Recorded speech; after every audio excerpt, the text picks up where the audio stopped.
25 ġurnata bi briju, mużika, dwal u attivitajiet. Hekk tista' tiddiskrivihom il-jiem mill-25 ta' Novembru sal-31 ta' Deċembru li ġejjin.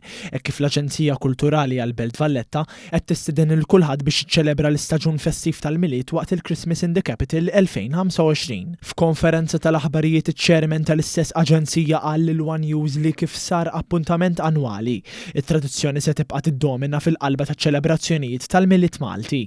Qed ninvestu wkoll fit-tradizzjonijiet reliġjużi, korijiet fi knejjes bħal Ġiżwiti, l-oratorju, il-purċissjoni ta' Ġesu Bambin li issa reġgħet saret u ħadet ħafna, saret popolari hawnhekk fil-Belt Valletta.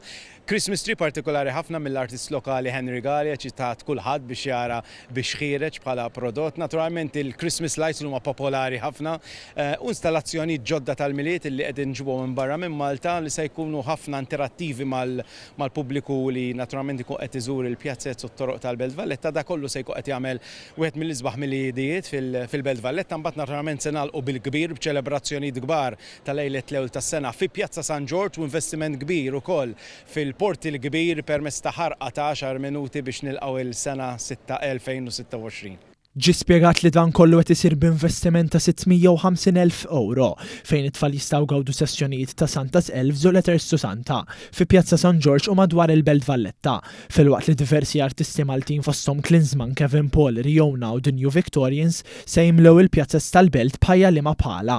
Il-Ministru responsabbli mill-Kultura Owen Bonnici għadda appell b'saħħtu għal dawk li għaddejjin minn żmien diffiċli u l-attivitajiet fil-Belt inislulhom tbissima fuq fommhom. Jiena l-appell tiegħi llum kien għal dawk il-persuni li forsi jgħixu f'solitudni, jgħixu waħedhom, huma l-bogħod minn nies illi huma importanti għalihom minn telef membri tal-familja, illi fil-miliet jara perjodu diffiċli għalih.